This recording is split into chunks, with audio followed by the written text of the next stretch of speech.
Hello, fellow Christmas lovers and enthusiasts. My name is Charlie, and you are listening to Closer to Christmas.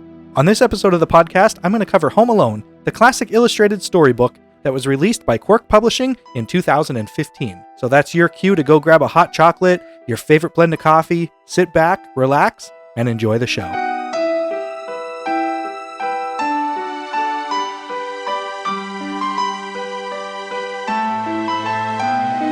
So right at the top of the show, I want to thank you for listening to this episode. If you've listened to episodes in the past, thanks for coming back. If you're new to the show, welcome aboard.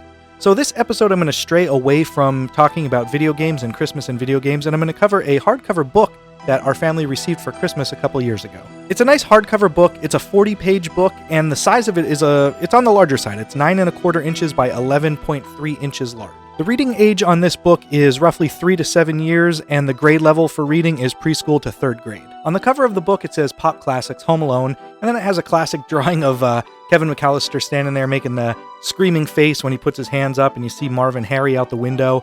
It's kind of like that scene where he's decorating the tree, and he sees the reflection in the ornament ball, and then turns around, but they kind of just took their own style on it here. But it also says it's based on the story written by John Hughes and directed by Chris Columbus, and this book is illustrated by Kim Smith. Then on the inside of the jacket, it has a little description of the story, as well as a little bit about what you're going to be getting into, and it has a really cool picture of the South Bend shovel slayer. Kind of looks like he's running up and down the sidewalk shoveling it while that big fake party's going on in Kevin's house. But the description on the inside, it says, 8-year-old Kevin McAllister wished his family would disappear. He never thought his wish would come true. Then underneath that, it just says, the classic movie you know and love is now an illustrated storybook for the whole family, complete with bumbling burglars, brilliant booby traps, and a little boy named Kevin who's forced to fend for himself. Can he keep the crooks from entering his house? And will his family return in time for Christmas?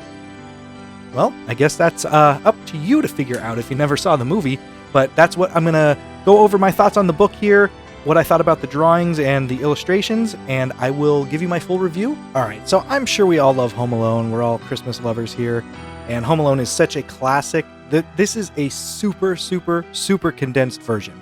You don't get to find too much out about what happened to the family. You're basically led to believe that the family actually did disappear while reading this story, because at no point do they ever show anything about the family missing a plane or, getting on an airplane and going anywhere else. It's just that Kevin makes that wish for the family to disappear, and the next morning he wakes up and they're gone. I mean, it's very short. I don't really know how you can convey all of that stuff in a kid's book anyway. So for the purpose of this book, the family is just disappeared, and we don't know what happened to them. And even at the end of the book, it never resolves what happened. When they do come back at the end of the book, spoiler alert, they all just wish everyone a Merry Christmas, and they never really say anything about not leaving and going anywhere. So we're just led to believe that the family did legitimately disappear. But like the movie, it does start off with the house kind of all being hectic, and Kevin, it just says that Kevin's being bad, so he gets sent to his room. And then when he's up in his room, he's laying in bed, and if you look out his window, you see the South Bend shovel slayer, his neighbor, whose name is Mr. Marley, I believe, is outside shoveling the sidewalk, but we know him as the South Bend shovel slayer. But there's nothing very violent in this book at all. Obviously, because it's a kid's book, so you don't want to have all that violence in there. But he does set up his booby traps and everything like that. So the way the story is set up, Kevin's home alone. He wakes up the next day, and then he realizes that he has some adult stuff to do. So he goes out and does shopping and all that stuff, and then he goes to church on Christmas Eve because that is what his family always does. And when he's there, he sees the South Bend shovel slayer sitting there, and then after church is over, they just talk, and then Kevin just says, do you have anyone that you visit on Christmas? And he basically just says, no, he's fighting with his son and his family. So then Kevin says, I understand how you're feeling. You should talk to your son. And then the South Bend shovel slayer says he will do that. But towards the beginning of the book, Kevin's just kind of getting used to living alone, and he's just having a big party, eating a bunch of junk food, going through his brother's stuff. They don't really say his name or anything like that. So, it's Buzz, but they don't say that. So he's going through his stuff. He's eating tons of ice cream, taking the sled down the stairs. All that type of stuff is in the book. But then the weird part is he is like having that party, and then he hears whispering outside of his window, and he hears 2 burglars out there saying that, hey, look, all the lights are off. This whole neighborhood's empty. So they don't really say anything about that, but then they do mention about coming back tomorrow at 9:00. So then Kevin gets it in his head that he has to come back and protect his house, pretty much just like he does in the movie. So he lays out his plans, and they do show a nice drawing of Kevin's plans. Now, obviously, with this being a kid's book, well, Home Alone's also a kid's movie, but they don't go into any of the crazier parts of the plan with the nails on the steps. They do show the tar getting put on steps, the icy steps out front, and the sharp ornaments underneath the window. They do mention that. And the paint cans. I was surprised to see that. So I guess the only part that's kind of violent is the one picture where they show him throwing the paint cans at the burglar's head. Just like in the movie though, so it's nothing out of the blue. And basically just like in the movie, the burglars come in, they see all the booby traps, they get tarred, they get feathered, they get tar on their feet, the ornaments, everything, paint cans in the face. Then all of a sudden it just cuts to a scene where Kevin's just jumping out the window to the tree house, and then they just show him running to the neighbor's house. And then when he's over there, the burglars got him and they hang him up on the door just like they do in the movie. Marley bangs them both on the head in the back, which is the other violent part in this book, and they fall to the ground and they call the cops, and the cops come and take them away. Then right after that, it cuts to the scene where Kevin's at home on Christmas Eve night, and he's setting out a plate of cookies for Santa with a note and some milk, and the note just says that he doesn't want presents, he just wants his family back. The next morning he wakes up and nobody's there. Then he's looking around and he hears a familiar voice from in the other room. And when he goes out there, it's his mom. And his mom greets him with a big hug and a Merry Christmas. Kevin asks where everybody else is. Then the book finishes with the door flinging open and the rest of his family is standing right outside. And then they just all say Merry Christmas and they embrace each other in a hug. And that's how the story ends. It's a good adaptation for a kid's book for Home Alone. It's a quick read. You could read it in only a few minutes. It's not bad at all. And there is a Home Alone 2 version, which I do not have. I might add that to the book list and get that down the line. But yeah, my overall thoughts on this is it's a good adaptation of the movie.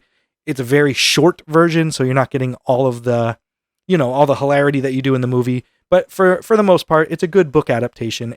But yeah, I do believe it's a good read for kids of all ages. If you're a fan of Home Alone, I definitely recommend reading it. It is a good book that is a nice family read. So my recommendation, pick it up if you find it. Like I said, we got this one for Christmas a couple of years ago, but at the time of this recording, it is available on Amazon. The hardcover price is $15 and the paperback is $10.50 at the time of this recording. Then I'm going to read what's on the inside of the jacket on the back of the book. So it says, John Hughes wrote the story and screenplay of Home Alone. He also wrote and directed many popular films for teenagers and adults, including The Breakfast Club and Ferris Bueller's Day Off. You're going to love them when you get a little older, it says in parentheses. Then it says Chris Columbus directed the movie Home Alone. He has also directed many other celebrated family films, including Mrs. Doubtfire and Harry Potter and the Sorcerer's Stone. Then it says Kim Smith illustrated this story adaptation of Home Alone, and just like Kevin McAllister, she likes to eat giant ice cream sundaes for breakfast. She lives in Alberta, Canada. But yeah, as far as the illustrations go on this book, the Kim Smith illustrations, it is a very stylized version of Marv and Harry and Kevin McAllister and the whole family. It's not like you're going to look, like if I just showed you a random picture of the illustration of Kevin's mom, you would never look at that and say, oh, that's Catherine O'Hare. That's Kevin's mom from Home Alone. They're all, just regular looking people. They don't look anything like the characters in the movie. Marv and Harry somewhat do, you got your short, your tall, and your lanky.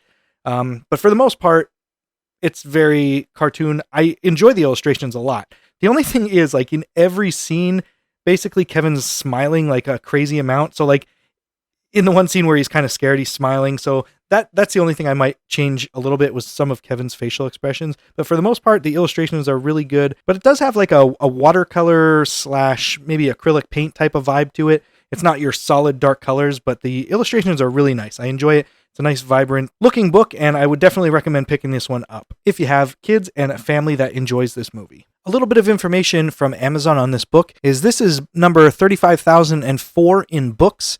It is number 149 in children's Christmas books, 1,944 in children's action and adventure books, and 2,153 in children's humor.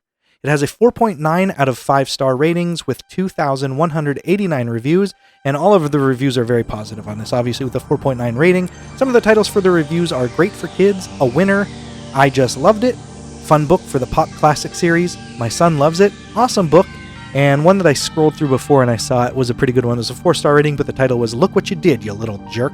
So I appreciated the little nod to Home Alone in that title for the review. So that is going to do it for this episode of Closer to Christmas. I would like to thank Kevin Ague for allowing me to use the music throughout this episode. Links to his music can be found on the description of this podcast. And if you could take the time to do a rating and a review for this podcast wherever you listen to it, I would really appreciate it. And if you want to see some pictures from this book, you can go over to my Instagram and Twitter. Those are both at Closer to Xmas.